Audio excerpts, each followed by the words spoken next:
qui s'est produit en matière de mobilité, c'est de la démobilité. C'est-à-dire que par la force des choses, les personnes sont restées beaucoup plus chez elles. Et je pense que ce qui est assez spectaculaire, c'est effectivement à quelle vitesse et à quel point les entreprises sont passées parfois de zéro télétravail à quasiment 80-90% de télétravail. Alors évidemment, la mobilité la plus efficace, c'est comme en énergie, c'est celle qui ne se produit pas. Donc de ce point de vue-là, l'efficacité a été majeure et immédiate. Ce qui est intéressant, et je dois dire que j'ai un petit sourire en coin parce que combien de fois on a discuté avec les entreprises de ces questions de télétravail, et il y a beaucoup de managers, beaucoup d'entreprises qui ne souhaitent pas en entendre parler, qui estiment que c'est pas leur culture d'entreprise, c'est pas leur forme voulue de travail. Et puis là, elles ont dû s'y mettre, elles n'ont pas eu le choix, elles ont dû changer le fusil d'épaule immédiatement. Ce que j'espère, c'est que nombreuses d'entre elles vont pouvoir poursuivre un petit peu cette expérimentation un peu forcée, pour le coup, mais qui a quand même duré 2 mois et qui va probablement durer encore un certain nombre de temps pour un certain nombre de salariés.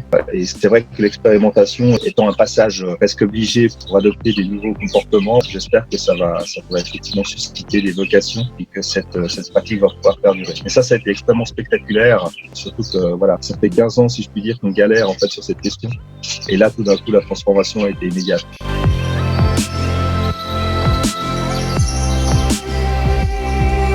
Maintenant, donc effectivement, la question que se posent les employeurs, c'est comment faire pour retourner progressivement à la normale dans un contexte où effectivement nous sommes encore en crise, enfin dans la mesure où ce virus en fait n'est pas encore anéanti. Donc dans cette perspective-là, on a produit un petit guide de la mobilité du déconfinement pour expliquer finalement quels sont les avantages et les potentiels inconvénients de chacun des modes de transport à utiliser.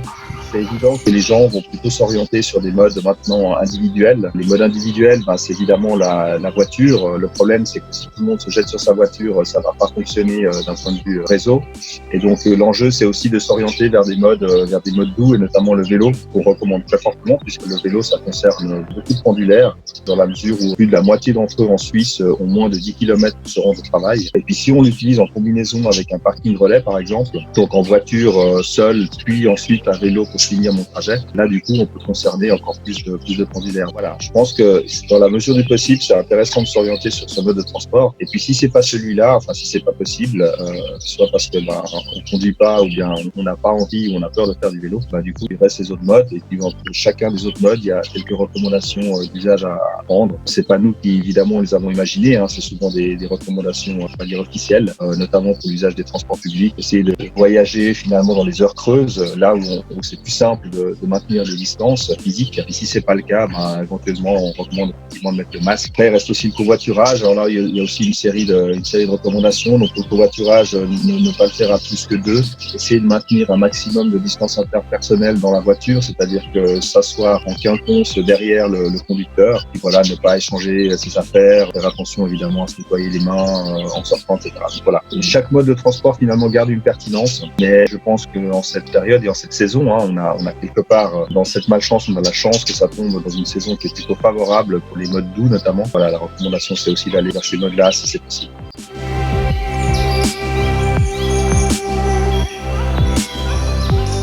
On va le publier là, je pense aujourd'hui ou demain, sous forme de newsletter de nos contacts. Il sera disponible effectivement sur notre page LinkedIn Mobilité à partir d'aujourd'hui ou éventuellement lundi. Donc n'hésitez pas. Alors c'est juste 2 pages qui expliquent un petit peu tout ce que je vous dis, avec encore une fois la mise en perspective des avantages et inconvénients de chaque mode, sachant que au-delà de la question de la distanciation physique, il y a aussi évidemment les autres questions qui restent importantes pour chacun des modes, c'est-à-dire à la fois combien ça coûte, combien ça pollue, que c'est bénéfique ou pas pour ma santé. Donc l'idée, c'était on a des petites jauges en fait qui permettent de juger chacun des modes, sachant qu'évidemment après la combinaison est aussi possible entre ces modes, et puis chacune et chacun s'en sentira plus ou moins concerné, et évidemment aussi en fonction de son lieu de domicile. C'est clair, si on habite à 50 km de son lieu de travail, c'est un peu plus compliqué de prendre son vélo pour aller travailler.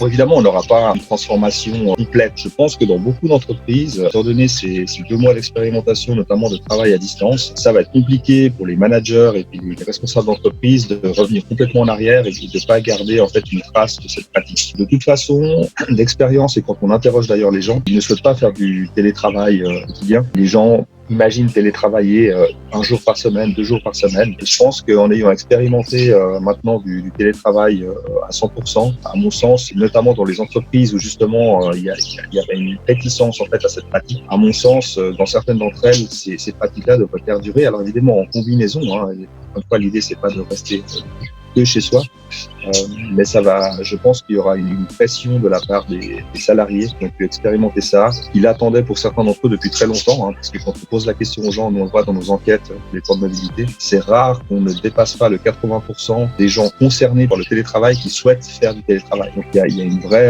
attente, une vraie demande. Et dans cette perspective-là, je pense que ça va pouvoir se transformer vraiment durablement dans certaines entreprises. Évidemment, malheureusement pas dans toutes, mais quand même peut-être dans une majorité d'entreprises. Puis après, il y a l'autre volet qui est un petit peu délicat, c'est la question des transports publics. Il va falloir prendre l'habitude en fait de les utiliser d'une autre façon. Ça, effectivement, en termes de management de la mobilité, d'un point de vue général, c'est un peu problématique. Effectivement, on ne puisse pas forcément utiliser les transports publics comme avant, parce que ça génère quand même énormément de déplacements et ils sont difficiles en fait à reporter sur d'autres modes. Donc là, ça pourrait être le côté un peu négatif, mais je pense qu'à terme, on va retrouver aussi une normalité dans l'utilisation de nos transports publics, même si on va passer par une période de plusieurs semaines, peut-être même plusieurs mois, où on aura en fait quelque chose d'un peu spécifique et spécial, voilà, sur ce mode de transport-là.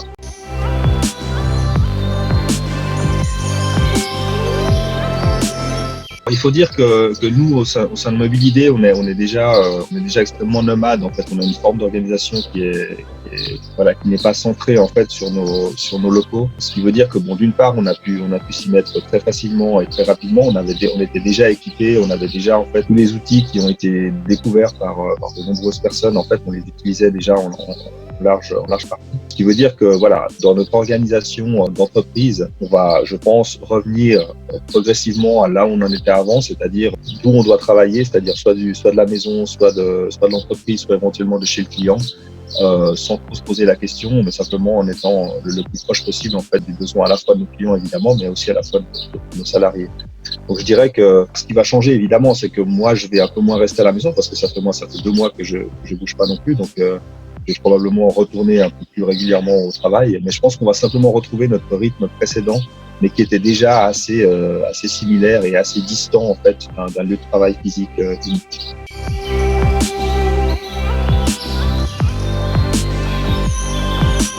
Ce que ça me vexe, c'est le mot introspection, qui fait appel à l'idée que, évidemment, en étant confiné, en se retrouvant aussi dans sa cellule familiale, en retrouvant aussi des plaisirs, peut-être, j'imagine pour certains, des plaisirs aussi, hein, c'est pas mon cas, mais ça peut aussi se passer. Je pense que là, je trouve qu'il y a une réflexion à faire sur la manière dont on perçoit les choses. Finalement, le fait de rester un petit peu dans ce cocon, ça pousse aussi à ça.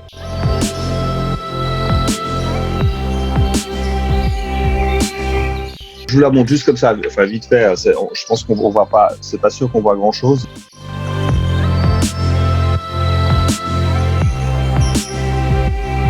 C'est une BD qui a commencé à faire ma fille au début du confinement, avec évidemment dans son univers à elle l'idée de croquer en fait ses parents dans le quotidien, puis aussi son frère. Celle que je vous montrais, c'était typiquement, donc elle s'appelle Mon père et ses audioconférences. Alors nous, ça nous a beaucoup fait rire parce que c'est aussi une façon ça illustre la façon dont nous voient les autres, en l'occurrence là ma fille et nos enfants. Mais je trouve intéressant parce que ça montre aussi que pendant cette période-là, on fait d'autres choses quoi. Je parlais d'introspection, dans des activités puis des réflexions qui sont différentes. Puis je trouve que ça crée du lien. Et ça, c'est vraiment le côté sympathique d'être resté ensemble aussi longtemps parce que ça renforce les liens. Et ça, c'est très intéressant.